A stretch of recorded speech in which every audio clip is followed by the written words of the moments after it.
Hi friends, this is ओम और इस lecture में हम लोग हमारा नया टॉपिक स्टार्ट कर रहे होंगे जो कि है हमारा पार्सेवल्स आइडेंटिटीज़। इसको हम पार्सेवल आइडेंटिटी या पार्सेवल फार्मूला भी बोल सकते हैं, ठीक है, या फिर पार्सेवल थ्योरम ऐसे करके आपसे पूछ सकता है एग्जाम के अंदर। तो इन तीनों में से कुछ भी हो तो मतलब हमें यही अप्लाई करना है, ठीक है। फॉर फोरियर सीरीज़ तो हमें पार्सेवल्स आइडेंटिटी हमें फोरियर सीरीज़ के लिए लगाना है। तो देखते हैं क्या कहता है ये सीरीज़ और इसमें ऐसा क्या है नया। तो the Fourier series of x in interval a to b is given by, ठीक है। तो कोई भी एफ ऑफ एक्स होता था उसका फोरियर सीरीज हमें ये देता था। अब तक हम लोग फोरियर सीरीज पढ़े हैं, उससे तो हमें ये बेसिक सा तो पता है कि यहाँ ये फोरियर सीरीज फाइंड आउट करने का जनरल फॉर्मूला होता है, जिसमें a naught by two summation n one से इन्फिनिटी फिर a n cos two n by x upon b minus a, फिर one to infinity b n sine two n by x upon b minus a. इस तरह से होता है, ये हमारा फर्स्ट इक्वेशन है, ठीक है। ये तो बेसिक हो गया। इसी में हम लोग थोड़े मोटे चेंजेस करके हम लोग पार्सेवल्स आइडेंटिटी निकालेंगे और इसके बाद हम लोग जानेंगे कि इसकी क्या जरूरत पड़ गई। मतलब अब तक तो सीरीज निकाल ही नहीं रहे थे बहुत सारे मेथड से, तो ये इसकी ऐसी क्या जरूरत पड़ गई कि हमें पार्सेवल्स आइडेंटिटी को भी इंट्रोड्यूस करना पड़ रहा है। तो देखो, तो इसमें क्या था, ए नॉट और ए एन और बी एन का वैल्यू हम लोग इससे फाइंड आउट करते थे, ठीक है। तो ये ए नॉट जो कि two upon b minus a integral a to b f of x, और ये एफ ऑफ एक्स के साथ होता था हमारा कॉस वाला टर्म, और ये जनरल होता था। और इसको अगर नाम से बोले तो इसको हम लोग यूलर्स फार्मूला भी नाम देते हैं। अब तक मैंने नाम नहीं बताया था, लेकिन इसमें मैंने नाम बता दिया कि हाँ, यूलर्स फार्मूला बोलते हैं जो तीनों हम लोग अब तक निकालते थे, ए एन और बी एन को, ठीक है। तो अब ये तीनों फार्मूला आपके सामने हैं, ठीक है। और अगर मैं सिंपल शब्दों में बोलूँ कि जो पार्सिवल्स होता है आइडेंटिटी फार्मूला, आइडेंटिटी या फार्मूला दोनों में से कोई एक बोल सकते हैं इसको, पार्सिवल आइडेंटिटी भी बोल सकते हैं, पार्सिवल फार्मूला भी बोल सकते हैं। तो वो होता है integral a to b f of x का whole square d x equal to b minus a upon two, और ये हमारा ब्रैकेट ए नॉट का square upon two plus summation n equal to one to infinity a n का square plus summation n equal to one to infinity b n का square, ठीक है। तो इस फार्मूला में हमें चेंजेस करने हैं और हमें पार्सिवल्स आइडेंटिटी को प्रूव करना है, ठीक है। तो अगर तुम ध्यान से देखो तो इंटीग्रल की जो बात का टर्म है एफ ऑफ एक्स, उसका स्क्वायर है यहाँ पे। तो हमारे पास एफ ऑफ एक्स तो है ना, ये तो हमें पता है जनरल वाला। अगर दोनों side F of x multiply करते हैं हमारे इक्वेशन नंबर 1 में, तो शायद हमें कुछ पता, शायद उसके बाद हमें पता चल जाए कि ये स्क्वायर पे क्या वैल्यू आता है। ऐसा हो सकता है ना, क्योंकि एफ ऑफ एक्स ही तो एक तरीका है जिससे हम इसको स्क्वायर बना सकते हैं, दोनों तरफ बोथ साइड मल्टीप्लाई करते हैं, ठीक है।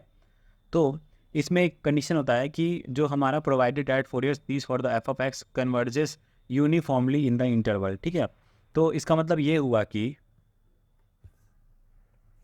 ए से बी तक कोई सा भी वैल्यू हो, ठीक है, इंटरवल के अंदर, उस पर हमारा एफ ऑफ एक्स जो है इसका फोरियर सीरीज एग्जिस्ट करना चाहिए, इसका सिंपल मतलब, ठीक है। तो वो एक छोटा सा था, उसको लिखना ज़रूरी होता है, उतना उस पर ध्यान मत देना। वो चीज़ मतलब वो तो ऑब्वियसली एग्जिस्ट करेगा तभी तो हम लोग लगा रहे इतना सब कुछ, समझ रहे हो। तो अब हमको इक्वेशन में ये चीज़ हमें प्रूव करना है कि आया कहाँ से। तो प्रूव करने का हमें तरीका दिख रहा है कि ये एक्स स्क्वायर का ही वैल्यू तो दे रखा है, इंटीग्रेशन लगा के लिमिट चेंज करके ए टू बी कर दिया लिमिट। यहाँ पे जो लिमिट है हमारा इंटीग्रल का, ये ए टू बी है, ये ए टू बी है, और यहाँ पे हमें लिमिट नहीं दिख रहा है, ठीक है। तो यहाँ पे हमें लिमिट वाला पार्ट भी देखना कितनी आसानी से आ जाएगा उस इक्वेशन में, ठीक है। तो इसमें मैंने जब बोथ साइड मल्टीप्लाई किया, ठीक है, multiplying f of x both side by integration from x equal to a to b, ठीक है। तो उसमें मैंने आपको अभी दिखाया कि उसमें इंटीग्रेशन वाला टर्म नहीं है और हमें प्रूफ में इंटीग्रेशन वाला भी टर्म चाहिए। तो हमने क्या किया, बोथ साइड इंटीग्रेशन वाला एफ ऑफ एक्स और फ्रॉम ए टू बी वाला टर्म हमने दोनों साइड हमने मल्टीप्लाई कराया, ठीक है। तो दोनों साइड जब हम मल्टीप्लाई कराएंगे तो ऑब्वियसली ये स्क्वायर बन जाएगा और ये डी एक्स के रिस्पेक्ट में डिफ्रेंसिएशन होगा। एक ही एफ ऑफ एक्स था ना इक्वेशन वन में एक ही एफ ऑफ एक्स था, वो मल्टीप्लाई होके दो बन गया स्क्वायर होके, और इक्वल टू फिर ए नॉट अपॉन टू होता है, बस इतना ही होता है ना टर्म। लेकिन ये टर्म हमने मल्टीप्लाई किया extra, integral a to b f of x d x, तो ये टर्म मल्टीप्लाई किया। देखो इसमें सिंगल टर्म होता है ना, मल्टीप्लाई किया वो साइड, इसलिए वो इंटीग्रल वाला टर्म आया। और बात करते हैं हम इस टर्म पे, तो उसमें बस ए एन कॉस होता है, लेकिन इसके साथ अब क्या आ गया, a to b integral f of x, ये आ गया ना, और साथ में डी एक्स, तो ये मल्टीप्लाई करके आ गया। और अगर ध्यान से देखो तो ए एन जो है ये तो है इसके अंदर सिर्फ समेशन के अंदर, लेकिन इसके अंदर से ए एन मैंने बाहर निकाल दिया है, क्योंकि इंटीग्रल ए टू बी में ए एन का कोई काम ही नहीं है ना, एक्स वाला टर्म डिफ्रेंशिएट हो रहा है, इसलिए इसको ऐसे बाहर कांस्टेंट समझ के, इंटीग्रल के लिए कांस्टेंट है और ये समेशन के लिए रहेंगे, तो इसको इस तरह से हम लोग लिख सकते हैं।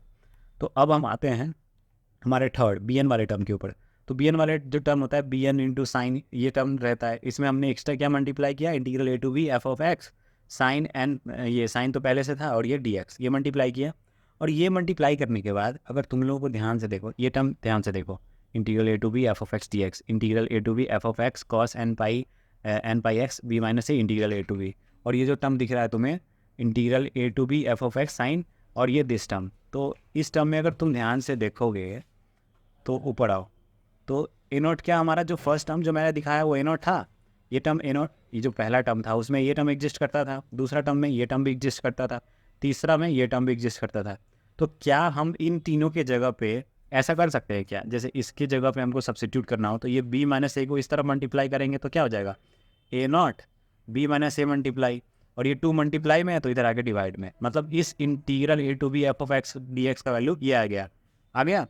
और सिमिलरली इसका क्या आ जाएगा, a n b minus a, ये डिवाइड में इधर मल्टीप्लाई में और अपॉन 2। और सिमिलरली इसकी बात करें तो यहाँ पे ये आ जाएगा बी एन बी माइनस ए और ये डिवाइड में 2, इस इंटीग्रल का वैल्यू। तो इन तीनों को हम डायरेक्ट सब्सिट्यूट करेंगे अब उस इक्वेशन में, क्योंकि देखो उस इंटीग्रेशन में ये तीनों इंटीग्रेशन था और तीनों का वैल्यू हमें पता लग चुका है, तो हम सब्सिट्यूट कर देंगे। तो ये पहला वैल्यू क्या आया था, a naught into b minus a upon 2, दूसरा a n into b minus a upon 2, तीसरा b n into b minus a upon 2, यही तीनों को सब्सिट्यूट करके अभी मैंने बताया आप लोगों को। तो ये बी एन 2 बार आ गया, ए एन 2 बार आ गया, ए नॉट 2 बार आ गया, ठीक है। तो ये B minus a upon 2 B minus a upon 2 B minus a upon, तीनों में कॉमन है तो तीनों के बाहर ले लिया, और बाहर लेने के बाद क्या बच गया इसके पास, यहाँ पे ए नॉट का स्क्वायर अपॉन 2 रह गया, और इसमें कॉमन लेने के बाद समेशन एन इक्वल टू 1 से इन्फिनिटी और ए एन का स्क्वायर बच गया यहाँ पे, और समेशन एन इक्वल टू 1 से इन्फिनिटी यहाँ बी एन का स्क्वायर बच गया। तो अगर ध्यान से देखोगे तो पार्सल का ये फार्मूला यही था जो भी हमारे पास आ गया मल्टीप्लाई करने के बाद, यही फार्मूला तो नीचे अभी आया है, तो हम बोल सकते हैं कि हेंस प्रूफ, ठीक है। तो ये हमारा फोरियर सीरीज से ही आया ये फार्मूला, ये प्रूफ हो गया। और एक दो केस है जो मैं थोड़ा सा छोटा मोटा केस है, क्वेश्चन सॉल्व करने पे और ज़्यादा क्लियरिफाई हो जाएगा।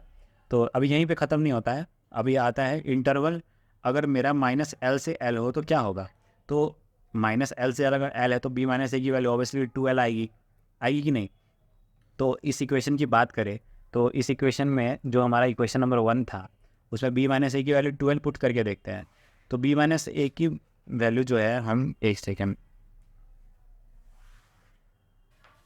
तो यहाँ b माइनस ए की जगह पे हमने 12 सब्सिट्यूट किया, तो ये 2 cancel N pi x upon l, और यहाँ पे भी 2 cancel N pi x upon L. तो अगर मैं नीचे गया तो मुझे यहाँ पे इक्वेशन के अंदर